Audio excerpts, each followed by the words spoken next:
आप low budget में रह के अपने घर को चलाना चाहती हैं, या आपकी सैलरी 40,000 से स्टार्ट हो रही है, या कहने 40 से कम स्टार्ट हो रही है, तो आप लोगों को मैं आज बहुत सारी टिप्स दूंगी। मेरी जो सैलरी है वो 30 से 35,000 के दरमियान है, और मैं कैसे मैनेज करती हूँ पूरा महीना, बहुत मुश्किल भी हो जाती है, लेकिन बहुत सारी टिप्स आप लोगों के साथ शेयर करनी है। मुझे अगले दिन भी कमेंट आ रहा था कि आपने लो बजट के हवाले से जो टिप्स बताई थी वो दोबारा से एक दफ़ा बता दें एग्जाम्पल के तौर पे ना। तो मैंने कहा आज आप लोगों के साथ इस टॉपिक पे बात करती हूँ। तो अगर आप ये वीडियो मेरी टिकटॉक पे या इंस्टाग्राम पे देख रहे हैं, इंस्टाग्राम पे, तो पूरा व्लॉग मेरे यूट्यूब चैनल पे मौजूद है, लिंक बायो में क्लिक करके मेरे यूट्यूब चैनल पे आ जाएं। और बहुत सारी बहनें जो मेरी वीडियो टिकटॉक पे देखती हैं या इंस्टाग्राम पे देखती हैं ना, तो वो मुझे कमेंट कर रही होती हैं या मैसेज इनबॉक्स कर रही होती हैं कि आप क्या नेम क्या है, कैसे सर्च करना है। तो आप सिर्फ यहाँ से कॉपी कर लिया करें नेम, तो यूट्यूब पे सर्च करेंगे तो सबसे पहली वीडियो जो होगी ना वो मेरी आ रही होगी। तो चले इसी साथ साथ मैं आप लोगों को ये भी बता देती हूँ कि आज जो है ना मेरे बेटे की ईद मिलन पार्टी थी। सो मैंने उठते साथ ही सबसे पहले क्या किया कि उसके कपड़े प्रेस कर लिए थे।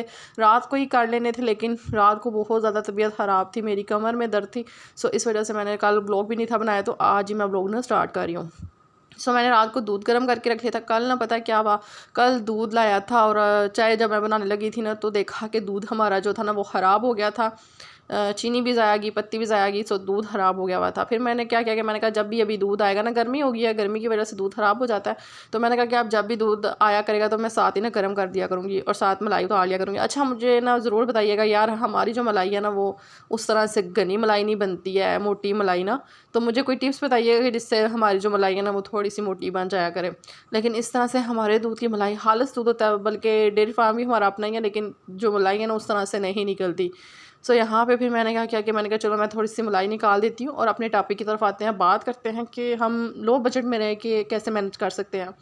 देखें, मैनेज करना वाकई में हर औरत के लिए मुश्किल होता है, लेकिन मैंने कुछ औरतें देखी है जिनके हस्बैंड की सैलरी 30 से 35,000 होती है, लेकिन वो कपड़े, अपना जूता, अपना मेकअप को ज़्यादा फोकस करती हैं कि वो अच्छा होना चाहिए। लेकिन मैं इन चीज़ों को बिल्कुल भी नहीं लेकर चलती, क्योंकि मुझे पता होता है कि मैंने घर चलाना है, मुझे सैलरी मिलती है। मेरे हस्बैंड जब भी उनको सैलरी मिलती है ना, तो आते ही मेरे हाथ में देते हैं, क्योंकि उन्हें पता है कि इन्होंने ही घर चलाना है। फिर मैं क्या करती हूँ कि मैं ना इतनी फ़िज़ूल खर्ची नहीं करती। जैसा कि देखें, अब मैं 4,000 का सूट ले लूँ, मैं 4,000 के जूते ले लूँ, या बैग ले लूँ, ज्वेलरी ले लूँ, मेकअप ले लूँ, मैं ऐसा कुछ भी नहीं करती। हाँ, मैं वो जो चीज़ें मुझे लगता है ना कि एक्स्ट्रा आ रही हैं, उनके पैसे मैं संभाल के ज़रूर रख लेती हूँ कि चलो यार ये मुझे मेरे काम आ जाएंगे, तो ये मुझे हेल्प दे देंगे, ठीक है। लास्ट जब डेज़ चल रहे होते हैं उनमें बहुत ज़्यादा मुश्किल हो जाती है। मैं जो चीज़ मुझे लगता है ना कि नहीं मंगवानी, वो मैं नहीं मंगवाती। तो पहले तो मैं ऐसा करती थी कि हर वीकेंड में खाना बाहर से मंगवा लेती थी, लेकिन अब मैं वो भी नहीं करती, क्योंकि जिस तरह से हालात चल रहे हैं, लगातार महंगाई होती जा रही है, हर चीज़ महंगी हो गई है। मैं क्या करती हूँ कि थोड़े बहुत जो खर्चे होते हैं ना वो उनको मैंने क्लोज़ कर दिया है। जैसे कि अब कपड़ों की जो बात आती है, ईद के 1 या 2 माह पहले ही मैं लेना स्टार्ट कर देती हूँ। जैसे कि मुझे अपना सूट लेना है तो मैं ईद के 2 माह पहले ही ले लूँगी पैसे जमा करके, और मुझे अपने बेटे के लेने हैं तो वो भी मैं 1-2 माह पहले ही ले लूँगी। ईद, जब ईद होती है तो फिर अब देखें, अब ईद उल अज़हा आ रही है, ठीक है। तो उसमें मुझे थोड़ा-सा होगा कि कपड़े लेने हैं, क्योंकि अभी छोटी ईद गुज़री है, तो यहीं पे जो मैंने अपने बेटे के कपड़े लिए थे वो 7,000 के लिए थे ना। 7,000 से मुराद 2 सूट उसके लिए थे, साथ 2 उसके जूते लिए थे, तो वो 7,000 के तकरीबन आ गए थे। तो अब मैंने फिर ये किया कि मैं ना आप लोगों को टिप्स दूँगी बहुत जल्द। मैंने ईद उल अज़हा की जो तैयारी करनी है वो आप लोगों के साथ ही करनी है, तो वो ज़रूर देखिएगा कि मैं कैसे मैनेज करूँगी। तो अभी ये था कि अभी मैं आप लोगों को टिप्स बताती हूँ कि देखें, हर चीज़ जो होती है ना उसको लेके चलना बहुत मुश्किल होता है, लेकिन आप अगर फ़िज़ूल खर्ची करने बैठ जाते हैं ना, तो फिर इससे हमारा गुजारा नहीं होता। मैं ज़्यादातर रोटी जो होती है ना, आप लोग बाज़ार से मंगवाते हैं तो ज़्यादा कोशिश किया करें कि घर ही बना लिया करें। तो अभी आज ईद मिलन पार्टी थी मेरे बेटे की थी, तो वो ज़िद कर रहा था कि मम्मा मैंने बर्गर बन लेकर जाना है, ठीक है। तो उसका बड़ा दिल कर रहा था ये लेकर जाने का, तो फिर सुबह 6:30 बजे मैंने अपने हस्बैंड को बोला कि आप जाके ले आए, क्योंकि मेरा दिल था कि चलो मैं पराठा बना दूँ, साथ अंडा ले जाएगा, लेकिन उसका दिल था कि सारे बच्चे डिफरेंट चीज़ें लेकर आएंगे, तो आप मुझे भी ये बना के दे। तो फिर मैंने कहा चलो ठीक है, मैं आपको भी ये बना के देती हूँ। तो ये हर एक चीज़ को फिर मैनेज करना वाकई में मुश्किल होता है। और मैं ये बता दूं कि कपड़े जो होते हैं ना, मैं जब अभी छोटी ईद गुजरी है ना, तो मैंने आज से तकरीबन जब सर्दियां स्टार्ट हुई थी ना, तो लोन के कपड़ों पे सेल लगी हुई थी। 1500 के 2-2 हज़ार के सूट लगे हुए थे, तो मैंने ना वो लोन के ले लिए थे। अभी वही सूट मुझे 2500-3000 के मिल रहे हैं, तो मुझे फ़ायदा ही हो गया ना कि मैंने सर्दियों में ले लिया। अब जो सर्दियों वाले सूट हैं वो मैं गर्मियों में ले लूँगी, क्योंकि मुझे पता है कि यार अभी किसी ने लेने नहीं है, तो वो मुझे 1000-1500 के लिलन के आराम से मिल जाएंगे। मैं जिस दर से भी लूँगी तो मुझे वो कम प्राइस में दे देंगे। तो आप भी ऐसे किया करें, जो सर्दियों के कपड़े होते हैं ना वो गर्मियों में ले लिया करें, और जो गर्मियों के होते हैं वो सर्दियों में। कोई नहीं यार, डिज़ाइन छोड़ दिया करें, हमने घर ही पहना होता है ना। तो ज़्यादातर मैं ये करती हूँ कि मैं 1500 रुपये वाला 2 पीस ले लेती हूँ, और 800 रुपये में सिलाई दे देती हूँ। ठीक है, जिस महीने मैंने सूट लिया उससे अगले महीने मैं सिलाई दे देती हूँ। इस तरह करके मैं मैनेज करती हूँ। और जहाँ तक राशन की बात है, राशन फिर मैं थोड़ा थोड़ा करके मंगवाती हूँ। जिस महीने मुझे डबल मंगवाना है ना, उससे अगले महीने मुझे कम मंगवाना पड़ता है। तो इस तरह से करके मैं राशन भी मैनेज कर लेती हूँ। बाकी फ़ीसें तो यार उसी डिटेल से हमें देनी पड़ती है हर महीने। बच्चों की ट्यूशन फ़ीस, स्कूल फ़ीस, पारा फ़ीस, तो फिर ये चीज़ जो है ना वो हमारी डेली चलती आती है।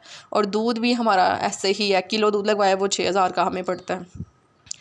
तो फिर जब आखिरी थोड़ी ऐसी तारीखें आती हैं ना, जब लास्ट डे आ रहे होते हैं मंथ के, तो उन दिनों में मैं क्या करती हूँ कि जो मैंने पैसे संभाल के रखे होते हैं ना, वो फिर मेरी एक सेविंग होती है कि चलो यार, अगर खुदा नास्ता मेडिसिन लेनी पड़ जाती हैं, या हमें कहीं जाना पड़ सकता है, कहीं आना पड़ सकता है, तो वो पैसे मेरे काम आ जाते हैं। मुझे पहले 20 दिन तक तो कोई ऐसी फजूल खर्ची की तरफ मेरा ध्यान ही नहीं जाता कि मैं ये चीज़ ले लूँ या मैं इस चीज़ को ख़रीद लूँ, नहीं, क्योंकि मुझे पता होता है कि यार ये आगे अगले वाले जो दिन है वो कैसे गुजरेंगे। तो बाकी टमाटर, मिर्चें और लहसुन, अदरक, इन सब की चीज़ों के मैंने पेस्ट बना के ना ऊपर वाले खाने में फ्रीज़ कर दिए हुए हैं। और सब्ज़ियाँ जो है ना वो अब डेली बेसिस पे तो नहीं हम लेकर आते, लेकिन मैं एक ही दफ़ा मंगवा लेती हूँ 1 हफ़्ते की। तो सस्ती सब्ज़ियाँ भी लगी होती हैं, जहाँ भी आप देखें ना सस्ती लगी हुई हैं वहाँ से ख़रीद लिया करें। मंडी होती है, मंडी से ना सब्ज़ियाँ ख़रीदा करें। और अगर आप अच्छी सब्ज़ी भी आपको वहीं से मिलेगी, तो मैं तो फिर यही करती हूँ कि मैं वहीं से मंगवा लेती हूँ। कल परसों 150 रुपये के 5 किलो प्याज लगे हुए थे। मुझे इतनी खुशी हुई ना कि यार प्याज इतने सस्ते हो गए हैं, तो मैंने फिर वो मंगवा लिया और साथ आलू मंगवा लिए थे। तो ये चीज़ें जो होती हैं ना, इस तरह से मैनेज किया करें। हम ख़वातीन हैं ना, वो फिर मैं अब देखें ना, मैंने अगर सैलून पे जाना है, मैं सैलून भी जाऊँगी ईद के नज़दीक जाके, या किसी की शादी आ गई तब जाऊँगी। बाज़ार भी मैंने जाना है तो ईद के पास जाके या शादी के पास जाके जाना होता है, वरना मैं नहीं फ़िज़ूल में ही फ़िज़ूल खर्ची करती। तो अभी मुझे बर्तनों की जो ज़रूरत थी ना, ये मैं आप लोगों को बता दूँगी। ये मैंने अपने 1-1 रुपया करके, जो मेरी तकरीबन 4 से 5 माह की मेहनत थी, मैंने बहुत पैसे जमा किए थे।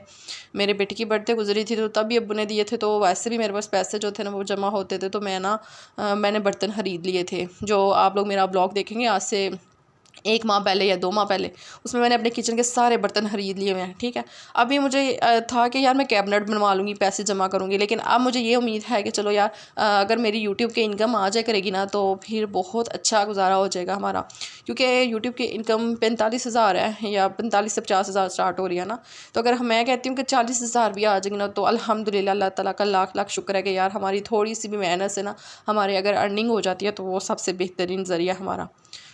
फिर मैं यही करूँगी। तो बाकी मैं आप लोगों को ये टिप्स देना चाहूँगी कि यार, अपने हाथ को थोड़ा सा कंट्रोल कर लिया करें। देखा करें यार, एक शौहर होता है, वो सुबह गर्मी में जाता है, शाम को आता है, कैसे पैसे कमा रहा होता है। बच्चों की वो जो खर्चे हैं ना, वो भी उनको क्लोज कर ले।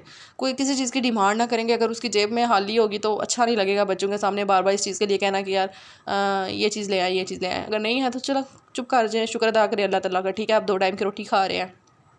सुबह सभी मैंने अपने बेटे को स्कूल भेज दिया था, और वो चला गया था स्कूल। मैंने कहा चलो मैं उसको ना लंच वगैरह रेडी करके देती हूँ। अभी मैं नाश्ता करूँगी, नाश्ता करने के बाद बर्तन धोऊँगी, बर्तन धोने के बाद मैंने रात को ना शाम के टाइम ही कपड़े धो लिए थे जो एक्स्ट्रा पड़े हुए थे। मैंने कहा कौन मशीन लगाए, बिल का भी खर्चा आता है। तो फिर मैंने हाथ से ये कपड़े जो पड़े हुए थे ना 4-5, मैंने हाथ से ही धो के इनको अच्छी तरह से फैला दिया था। इन छोटी छोटी चीज़ों को आप फॉलो करेंगे तो इंशाल्लाह आप 40,000 से आराम से जो है ना गुजारा कर सकते हैं। तो आपकी मेहनत होनी चाहिए। बाकी आपकी बहन इंशाल्लाह हिम्मत ना हारे। अगर हिम्मत हार गई यार, फिर कुछ नहीं हो सकता।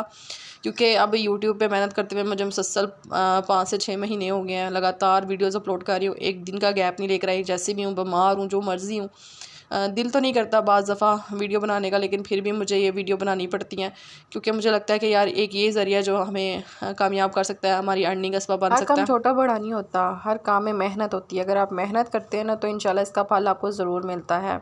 मेरा जो पहला चैनल था ना उसपे मेरे 4000 सब्सक्राइबर थे और व्यूज़ भी माशाल्लाह से अच्छे आते थे, लेकिन वहाँ पे जो है ना मैंने फॉर यू कहते हैं ना कि फॉर सब फॉर किया था और लिंक्स शेयर किए थे कि मेरी वीडियोज़ को वॉच करें। उस तरह से मैंने पैसे कमा तो लिए थे, लेकिन उसका फल मुझे नहीं था मिला, वो ये फल लगातार नहीं था मिला, एक दफ़ा ही मिला था। लेकिन वो जो मेहनत आपकी खुद की होती है ना कि आप वीडियोस बनाते जाएं, एक वीडियो भी अगर आपकी यूट्यूब वायरल कर देना तो चलो सो अर्निंग आनी स्टार्ट हो जाती है। तो अभी भी मुझे काफ़ी सारे कमेंट आ रहे होते हैं आपका चैनल मोनेटाइज हो गया, आपकी अर्निंग नहीं आई, आपके तो व्यूज़ भी अच्छे आ रहे हैं। नहीं, अभी मेरी अर्निंग नहीं आई। जिस दिन मेरी अर्निंग आएगी इंशाल्लाह आप लोगों के साथ ज़रूर शेयर करूँगी और बहुत ज़्यादा बातें करेंगे, मोटिवेशन मिलेगी आप लोगों को उस वीडियो से। बस दुआ क्या करें और मेरी वीडियो को बिल्कुल भी स्किप करके ना देखा करें, फुल वॉच किया करें। इसमें बहुत सारी टिप्स आप लोगों के लिए होती हैं, ख़ास तौर पर हाउस वाइफ के लिए जो मिडिल क्लास फैमिली से बिलोंग करती हैं। मैं भी एक मिडिल क्लास फैमिली से बिलोंग करती हूँ जो आप लोगों के साथ बहुत सारी बातें वगैरह शेयर करती हूँ। सो आप लोगों को बता दूँ कि ये जो मैंने आप लोग मेरे ये जो कपड़े वगैरह देख रहे हैं ना, ये अब बिल की बचत ही की है ना मैंने। बिल की बचत के साथ साथ मैंने क्या किया कि इनको भिगो दिया था, फिर मैंने शाम को ही ऐसे अच्छी तरह से हाथों से धो के फिर बाहर फैला दिए थे। तो अब मैं ऐसा करूँगी कि इनको तय करके रख दूँगी। तो जब मैं तय करके रख दूँगी तो चलो अच्छे तरीके से ना ये हमारा एक काम हो जाएगा, ठीक है। उसके बाद बाहर चलते हैं। बाहर जाके ना मैं आप लोगों को बता दूँ कि मैं ना अभी नाश्ता करूँगी। नाश्ते के साथ साथ मैं आप लोगों को एक चीज़ बता दूँ कि मैं पराठा खाती थी। पराठे की वजह से मेरा कोलेस्ट्रॉल लेवल बहुत ज़्यादा हाई हो गया था, जिसकी वजह से मुझे सांस का मसला, दिल का मसला और बहुत सारे मसले मेरे साथ पैदा हो रहे थे। फिर मैंने ब्रेड ये भी खानी स्टार्ट कर दिया। ब्रेड एक तो मैंने ब्राउन ब्रेड मंगवाई होती है और एक ये ब्रेड ना, तो ब्राउन ब्रेड ख़त्म हुई हुई थी। फिर मैंने ये वाली ब्रेड ही ना मैंने कहा चलो अंडा बना लेती हूँ। अंडे की वजह से ना मुझे शुगर का मसला हो जाता है, ब्लड प्रेशर मेरा हाई हो जाता है, तो फिर मैं बहुत कम अंडा खाती हूँ, वरना मैं चाय और साथ ब्रेड ही खा लेती हूँ। सो रात को ना मैंने केक मंगवा लिया था, तो मैंने कहा चलो मैं केक थोड़ा सा खा लेती हूँ, साथ में ना अंडा फ्राई कर लेती, तो चलो ये खा लेते हैं। अभी फ़हर का भी टाइम हो गया है, फ़हर को भी लेने के लिए जाना है स्कूल से, तो उसको मैं ना जाके ले आती हूँ नाश्ता करके, तो फिर अज़ान का टाइम हो जाएगा। चलो जी, मुझे दुआ में याद रखिएगा। इंशाल्लाह मिलेंगे एक अच्छे से व्लॉग के साथ। कोशिश करूँगी कि एक अच्छा सा व्लॉग आप लोगों के लिए लेकर आऊँ। तो मुझे दुआ में याद रखिएगा। ओके, अल्लाह हाफ़िज़।